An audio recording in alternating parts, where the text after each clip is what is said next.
Is this 1999 Acura NSX on BAT the best possible sports car you can get for the money? Lucky Lopez is in our studio to help us find out, and we're going to look at the results of this auction right now.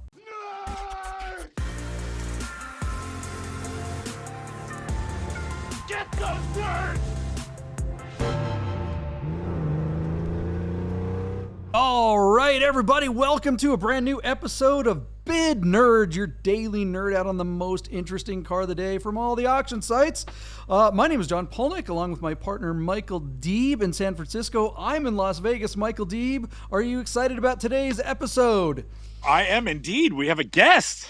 A big-time guest. Like Special guest. like someone who actually knows what they're doing. Oh, yeah, I know. How weird is that? I don't know how this is So going to work unfair. out. I know. Making He's us going to look wipe the bad. floor with this. There he is, Lucky Lopez from the Lucky Welcome. Lopez YouTube channel. Hello, sir. Thank you, gentlemen, so much for having me. I don't think I know that much. I think we're just three knuckleheads on YouTube that love cars, so we're just going to be throwing darts in the dark to see how close we can get to the target. He's a quick learner. That okay. is true. He has figured us out very fast. All right. So if you are new to the channel and you're just checking us out for the first time, one, thank you very much for joining the Nerd Herd. What we do is we dig through all the same YouTube videos. We dig through all of the auction sites like Bring a Trailer, Cars and Bids, P-Car Market sometimes, even though they suck, and a bunch of the other auction sites. And we find the most interesting one out of all of them, and we have a conversation about that car, just like you would with your friends. Then we get to the fun part, which is where we make a prediction as to what we think is going to happen with that car's auction. And at the end of this video, we will reconcile our incorrect predictions with what actually happened. So stick around, play along. It's like The Price is Right, only with cool enthusiast cars instead of washer and dryers and refrigerators and that sort of thing. Lucky, you excited? Oh, I can't wait. I'm super excited, but I think we should add a spin to this. I think that whoever is the furthest away from the actual sales price should do a pie in the face on their Instagram stories, if you guys are down. I'm down for it. Snap. Oh, he is That's bringing unfair. it. He waited until we're doing an Acura NSX to throw that at us? That is... I see how you are. On this particular car, is that where... Oh, come on, man. that is Ringer, says Yeah. the ringer. He knows he's not going to have pie in his face. All right, Yeah, well, exactly. I like pie, so I'm in. Are you taking this wager, Deep? Yeah, I take it. It's Instagram story pie in the face. My wife will love it. As long as she gets to throw the pie, she's going to be all in it. Yeah. So what kind of pie? I mean, like, who gets to choose the pie? Shaving cream.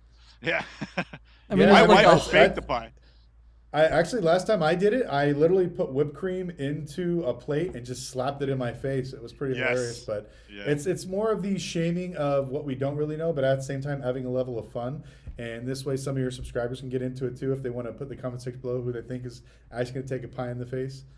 Maybe we should have them say what kind of pie. Like, I know, like Ross Churchhouse is gonna be like, it should be a steaming hot pot pie. You know? Yeah, exactly. Oh, Ross Chicken Ross is in New pot pie, Zealand. liver pie. Yeah, he's Ross from is- New Zealand. It's true. It might be Yeah, wouldn't it be kiwi pie? kiwi, key lime pie. I don't know. Yeah, kiwi kiwi pie. lime Ooh, pie. I like kiwi. I would be down with that. All right, the wager, the gauntlet has been set. We better be paying attention, putting our prediction hats on. Michael Deeb, what is actually? You know what? Before we get to the car, we should give a shout out to our good friends at Godden Classic and Godden Porsche of Las We Vegas. love them. Big supporters of the show. Lucky, have you been over to Godden Classic, Godden Porsche over there? Yes, I have. Beautiful facility. Good That's right. peeps over there. They support the show, and we love those guys. So check them out. Thank you. If you're Yeah. looking for a classic Porsche and you want to avoid all the hassles of these auction sites, just go straight to the source. All right, let's see here. Let's get to the car. Michael Deeb, what is it? What kind of car is going to result in a pie being smashed in one of our faces? Oh man, This is going down. I here feel fast, buddy. intimidated because I decided I don't know them that well. I'm just a huge fanboy of this 1999 Acura NSX T with a 6-speed manual transmission, showing just 29,000 original miles out of Nashville, Tennessee. Our car is painted Kaiser silver metallic over black onyx leather upholstery. Lucky, I'll let you jump in here anytime that I make a mistake, but I think in 1996, Acura moved to the 6-speed transmission, if I'm correct. In 1999, which this car is, I would say most of the cars were target tops, and finding a slick roof would be really, really near impossible. But this 99 is an NSXT. So it's got the 3.2 liter motor. The automatic transmission cars, if I'm correct, were 3-liter engines. I'm not sure why Acura decided to do that. But this car has, of course, the beautiful 16 and 17-inch staggered diameter wheels front to back. The timing belt, however, was last changed in 2015 by the previous owner. And speaking of previous owners, this car has had 5 of them. Now, on really rare Porsches, sometimes a lot of owners can be a problem. On younger cars, not so much on the air-cooled. I think most people have given up on the idea of finding an original owner air-cooled car. But Lucky, as I send it over to you, is the timing belt thing a big deal like it is with Ferraris, where you have to drop the motor on these cars? Is it super expensive? And does it surprise you that a guy's trying to bring this car to market and just didn't do the timing belt himself? You know these cars really well. What do you say to that? To a real, like at this point, an 8-year-old timing belt? Because in Ferrari world, that would be almost unforgivable unless you could say that the car just hasn't been driven for the last 8 years. But for somebody to give up an NSX that they've presumably been enjoying and then like, well, I'm not going to do the timing belt, you do it. That just doesn't seem like the way to go after a retail number when you've got a low mileage, rare car that has been on the ascent since what, 2009, 2010? What do you think? Yeah. No, I mean it's exactly you're playing Russian roulette with your timing belt when it comes to Ferrari. Right. This one is a little bit more dependable, but I'll be honest with you, I actually owned a 91. They're not that hard to work on. It's a Honda. It literally is a Yeah. Honda. So to change that timing belt, you're looking at about 6.5 hours with the water pump and everything. You can do it inside the car. You don't have to take it out. We did ours literally inside the vehicle. Everyone thought that you had to drop the motor and do all this crazy stuff. That's why they're so popular. Is they're so easy to work on, so affordable to maintain, and they're so damn reliable. And the fact that the way they're designed, it just makes it a fun everyday driver. Now, back in the day, if you drove a 99 355 Ferrari, it was completely night and day. You would stall out, you'd have issues with overheating, where the NSX just kept going. And the biggest thing about this, what I noticed you didn't talk about, were the pop-up headlights. A lot of people want the pop-up headlights. They don't want the Yeah. fixed headlights from the newer generation. They want the old school pop-up headlights. This is Yeah. just as iconic as we kind of talked about the actual Countach being iconic. A lot of people had these JDM cars, and they had the Skyline, and they also had the NSX highly in there. And the reason I think this one's going to go for really good money is because this is super popular with a younger demographic. A lot of the crypto bros, I know they blew their money, but there's still some out there that want this type of car. And just as of now, I feel like it's having a resurgence with popularity. So that's the reason why I actually bought my NSX just recently. I have a 2020, but these ones, I'd love to get another one of these. And I think I paid $26,000 for mine back in 2005. Yeah. I mean, I paid nothing. And so now I've seen you know, these going well over 100. Yeah, what's funny, Lucky, is in my mind, I never compare these cars to those 03, 04, 05s. I always compare these cars to the earlier 5-speed transmission cars, the early, like the sort of Gen 1 cars. Just so it's like, to me, do you want the 5-speed with the tall first gear, or do you want the 6-speed that's probably maybe a little bit easier to drive and has a teeny bit more power? I think of the newer cars as almost a different car, because I think it lost a lot of its original appeal to me. I'd much rather have one of the first 2 versions than that last version, which is not usually the case with most models. Usually the cars are their best in their final itineration, but I've never felt that way about the NSX. I'm such a kid of the 80s. It have to be pop-up headlights for me. I didn't even mention it because I'm like, why are we even discussing it? But that's a great point. It's a great point, but I wouldn't think of, because the guy who can afford this car is one of those crypto bros, right? And so that becomes a factor. So thanks for bringing that up. JP, what do you think of this car, and what do you think of the market? Ask holes. You know what an ask hole is?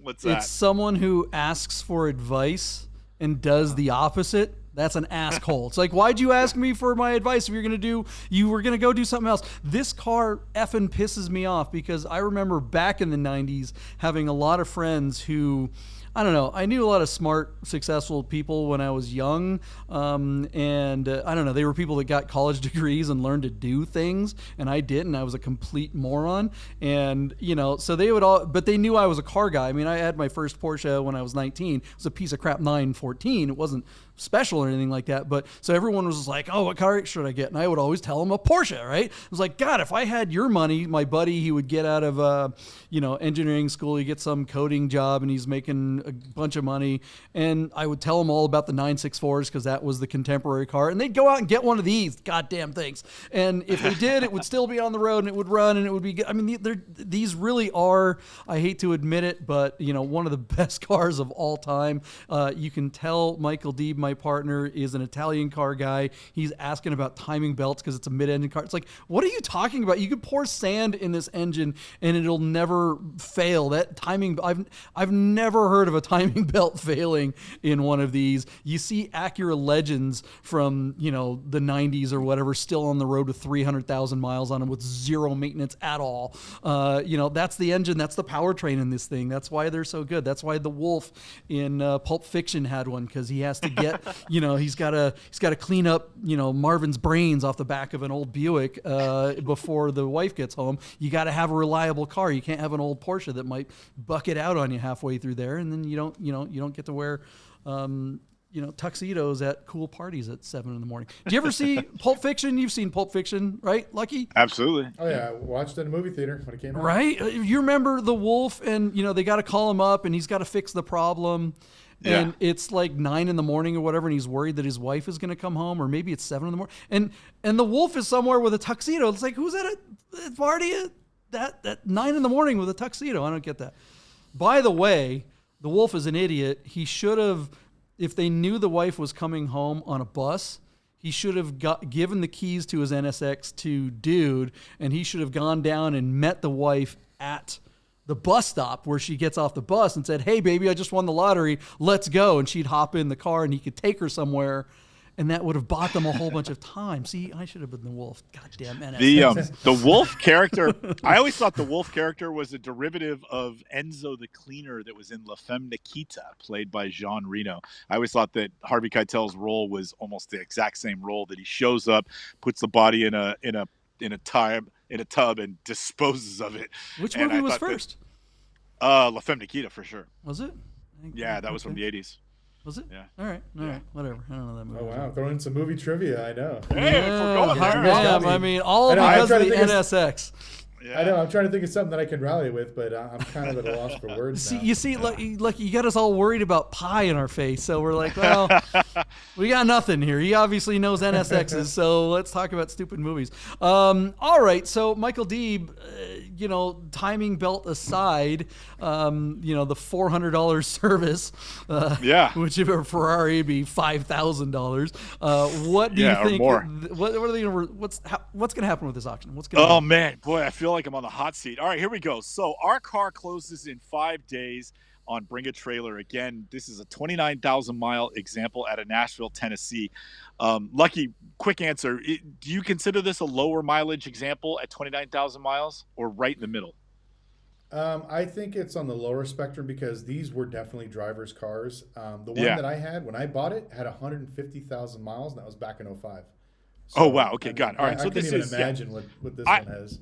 I feel like this is on the lower end as well. It's not, obviously, it's not 2,900 miles, but yeah, 29,000 miles is still pretty modest for a car that's not even from 2000. So away we go. Our car closes in 5 days. It's already sitting at $91,008 on 7 bids. So, look, I'm just going to give you my bid, and I'm just going to stand on it and wish for the best. I'm going to say $135,000 takes this car home. I'm so curious to see how much over my bid Lucky goes, if he goes over, because I don't think he's going to go under. But $135,000 for this example, Lucky. What do you think? Is there any chance you're coming underneath that bid? Actually, you got really close. I was going to say 137,000. Even though these cars are getting extremely desirable and they're getting harder and harder to find with low miles, especially that are original, because all the JDM fanboys trash these cars. But since we're having such a hard time with exotic car and classic car financing, and a lot of the crypto bros did lose all their money in the fallout, I think this is going to stop at around 137,000. All right, JP, where you at? I like pie, so I'm going high. I'm going 150. I think this car has low miles. It is the sweet spot. It does have the pop-up headlights, and I know I'm not a cabrio-phobe like my partner, so the top-off thing is my favorite. You know, the first-gen ones, they all had the slick tops, which I suppose is probably the more desirable. More, right? I don't know. I mean, we're going to find out, I guess. Lucky if this car were a slick top, it'd be worth more money. Well, they didn't make a slick top in this generation, did well, they? If it was a hard top, it'd be, Yeah, because really it'd be rare. a 1 of 0. They didn't. I don't think the factory made a hardtop between the dot ones and dot twos, if you could call it that. When they went to in '96, they were all Targas at that point. And somebody correct me if I'm wrong in the comments below, because I probably am. But I don't think they made slick tops after this. They may have made slick tops later with the round headlight ones, but with pop-up headlights, 96 to whatever 2000 or 99, I believe, were all Targets. And Lucky, do you know what a cabrio-phobe is? Or you're not a cabrio-phobe, are you? It's 2023. No, I mean, I actually prefer hardtops instead of cabrios, but I'll be honest with you, I did drive temporarily. We only owned it for a few weeks before we sold it on eBay, but it was Ice-T's convertible NSX that was here in Las Vegas. So if you want to Google it, Ice-T actually paid a bunch of money to make an NSX convertible, and the convertible top absolutely sucked, but it was very cool. The way they structured the actual aluminum chassis to make sure that it holds up the rigidity, but that's something, little flashback of NSX knowledge. But yeah, cabriolets, I'll be honest, coupes are so much funner. Less noise, less headache, unless it's a hardtop coupe, or a hardtop convertible, then I'm all about it. But yeah, I'm what do you guys call it? A Cabrio-phobe. Yeah, cabrio-phobe. Cabrio-phobe. And from like the 70s to like the early 90s, I will not own a cabriolet because just everything leaks, the wind's going out of control. I can't take it. I don't care how brandy the top is. I won't do it. I don't think the top ever goes up on any of my convertibles. Like, I bought a 914 and drove it through a car wash and got soaked. Cabrio life, it's true. All right, guys, what do you think the results will be on this absolutely gorgeous NSX? Low miles, I think 29,000 miles is low miles. You're right; these were driven. It's not like Italian cars where you're like getting in the thing going, oh my god! Every time you turn that ignition, you're like, is it going to blow up on me? These you want to get in them and drive them. So let us know what you think in the comments below. Do it like a real Nerd Herd member and put your timestamp next to your bid so we can see you play along, and stick around and we will find out what the actual results of this auction are. And this auction is, I don't know, grammatically that was incorrect. I'm just worried about the pie. I got to pick my flavor of pie because you know it's coming in my face. You took the over, so I mean, yeah, for sure.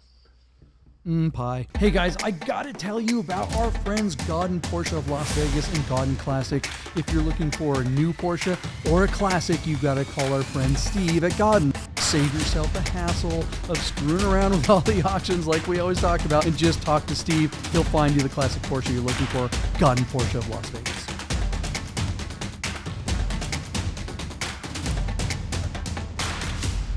All right, we are in the future, and one of us is going to have a very tasty future because we have pie in our future coming very soon here. Michael D., what happened with this NSX? And all I can say is that I hope it's banana cream. Yeah. Well, John, you've been talking about the softening of the market, and Lucky Lopez apparently knows these NSXs really well. Our car on Bring a Trailer that needs a timing belt, that's about the only thing I could think of, although Lucky said not to worry about them like you do on a Ferrari or some other cars. I said $135,000 would bring this NSX home, this beautiful 1999 NSX-T. Lucky said $137,000, which made me feel good about my bid. But then you inexplicably took a very high over on this car at $150,000. Our car sold, John, for just $116,000 on 15 bids, meaning I won and you are going to get pie in the face. What's your favorite flavor? Or I like pie. I like pie. Whatever. Maybe I cheated. Maybe I knew what I was doing. Do you ever think of that? Nerd Herd, Maybe- Mike Partner, and everybody else. I mean, look at me. Clearly, I like pie. Maybe the Nerd Herd should select the flavor of pie that Lucky should throw in your face, I think, since you guys are both in Vegas. Otherwise, I'd be there to do it myself. 2 hands. All right. Well, I'm not sure how we're going to do that. So I'm going to look right at the camera, and maybe right now you'll see the pie. And we're back. Maybe you won't. I don't know. We haven't figured out how this pie thing is going to happen. We don't have Lucky here in the future with us. Producer Patootie didn't bring any pie, so it is Memorial Day when we're recording this thing. I don't know. Yeah. All right. Well, it's better than eating crow. I'll take pie any day of the week. I do love this car. I do think that it should be worth more than it actually went for. But yeah, I mean, I think this stuff like this is just going to be harder and harder to sell. And it's not so rare that it's something that's just a mad collectible. It is just a generally all-around great, fantastic sports car, exotic. And we were talking about in episodes earlier in the week how you basically flaked out on the Nerd Herd this week. And we're at the track because you won something from Pirelli or whatever at Luftskull. Yeah, Porsche driving experience. Woo-hoo. Yeah, so you went out and you did the Porsche driving experience. You came back and you're like, I want a race car, something to take on the track. Absolutely. And you know what? Here it is. As a Porsche fanboy, I'll go ahead and take that moniker. This NSX is the car to get for the track. This is the car. Wow. I would do this car over, a GT3 in the 997 variant would be better than this car. Well, I don't know if it'd be better, but it'd be, awesome, right? But those are pretty expensive. And boy, when one fails, which they rarely do, but let's face it, it's possible. It is going to be hell to get that thing back on the track. GT3s in the 991 variants we know are complete pieces of junk and are blowing up left and right. And now we're seeing evidence that RSs are even having problems. Our good friend Chef, we saw one firsthand blow up from someone in our friend circle. This just happened. I just wouldn't be worried about it in this NSX. I would just not worry about it. Carefree. I wouldn't even worry about that stupid timing belt. I would take this thing to the track till at 150,000 miles on it, and then maybe do the timing belt. Maybe pour a little bit more sand in that head. It'll just keep going and going and going and going and going. This is one of the best handling cars in the world. I'm surprised you never see these on the track. I've been to a million DE days, and I can't remember ever seeing one there. Have you? But long time, like back in period. You saw an NSX when it did track days 20 years ago. When the cars were still in production. They're beautiful cars to look at. They're definitely exotic.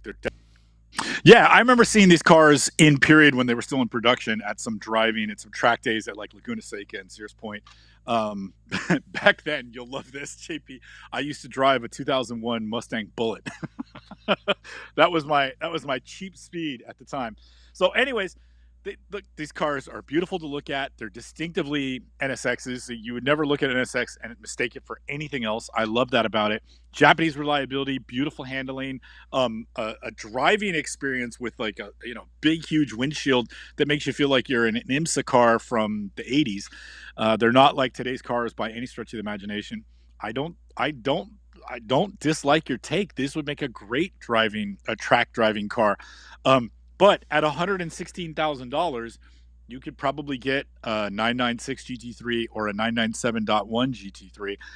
And those cars have 100 more horsepower and probably handle a little bit better. And I don't know. That is really tough to handle better than, handle differently maybe, but better than a mid-engine car like this. Look, the 996s have all kinds of problems too. Even the Metzger engine is a solid engine. It's a great engine. You're probably not going to blow one up, but Pin the Porsche tax is real, and all kinds of stuff goes wrong. And yes, this particular NSX is pretty spendy, but you can still find good ones in that kind of 70, 80 range or whatever. And then you're in 991 territory. You're not getting a GT3 in any variant at that point. John Alcantara, our good friend here in Las Vegas, he has an old one. He has a 91, I want to say, probably NSX, classic looking red on black one or whatever. And back a couple of years ago when I had a 991.1S manual, we swapped keys, and we did the Red Rock Loop, which is one of the best places in the world to try a car like this, right? And we weren't going mad or anything like that, but it was amazing how similar that experience was. And the 991 definitely has more than 100 more horsepower than the NSX, and there's no way I could get around that loop if I were really pushing it any faster in the 991 than I would in that NSX. The NSX is just one of the single greatest handling cars of all time, and little bit underpowered, but you wouldn't know it when you're out there. Man, it's the better car. I hate saying it, but it is. Wow, look at JP gone Japanese. Would you have sushi last night? Maybe Lucky put something in that pie. I don't know. Maybe you got that stream something. I just like pie. All right, guys, what do you think of the results of this NSX? Is this where it's at? Plus the top comes off this one. Come on, don't be a cabrio-phobe. I had to throw that in there. It's that time of day. Is anybody else surprised by the $116,000? I still think that car went for a lot less than all three of us expected it to go for, and it met reserve. So like the owner wasn't expecting a whole lot more, or at least BAT wasn't, because it did meet reserve. But boy, we all thought it was going to go a lot higher than 116,000. That result. Well, is hold on. I mean, it could have. Maybe it. Maybe BAT. Split the difference. Maybe the owner lowered the reserve on the fly. Maybe the owner had a reserve of like 130 and was like, had a come to Jesus moment. It was like, it's not going anywhere. Let's back off. Let's just get this thing out the garage, because we've talked about that many times. Sometimes it's like you just don't want to deal with it anymore. And if it doesn't go for much more than that on BAT, where are you going to get more? If reserve was at $120,000 and this car stalled out at 116, BAT could have stroked this guy a check for $4,000 and kept $1,000 for themselves. So at 120 as a reserve for this car, and we're all thinking it's going to get to that 130, 135 range, that kind of makes sense. But there you go. I still think that 116 is just a little bit surprising on the low side for a car that looks to be this nice. And even if you're going to do the timing belt, it's not that expensive, so just do it. Going back to the timing belt. Who gives a ish about the timing belt? This car, have you not figured out this isn't an Italian car? It's a Honda. Nobody cares about your stupid timing belt. If this car were red and had little yellow shields on the side, you'd think it was a Ferrari. That has happened when we filmed our DVD back in the day, Faster. I don't even know if you can find it on the internet or whatever. It was our kind of like real live Fast and the Furious thing. We had we went out to Ocean Shores, Washington. We did a bunch of crazy driving on the beach, and we had a guy with a black one of these in our crew, and he was doing all kinds of nutty stuff, and he took off, and then we got a phone call about an hour later saying that we had to pick him up and bail him out because he got arrested because some guy in a Ferrari got arrested. That's funny. All right, Anthony, Ross, the Michaels. There are multiple Michaels. All the Nerd Herd, you guys. What do you think? If you are new to the show, thank you for hanging out. If you heard of us through Lucky, we really appreciate Lucky. Yeah, welcome. Doing a bunch of work, getting the word out there, and being part of the show. So welcome to the new members of the Nerd Herd. It is rapidly growing. We are so darn close to 1,000. It is like barely 100 away. So this is good stuff. So it's happening. Thanks, guys. We will see you tomorrow with the most interesting car of the day from all the automotive enthusiast auction sites. Michael Deeb, anything else to say? Who cares? Thank you, Lucky Lopez. Got to tell you about our friends Gaudin Porsche of Las Vegas and Gaudin Classic. If you're looking for a new Porsche or a classic, you got to call our friend Steve at Gaudin.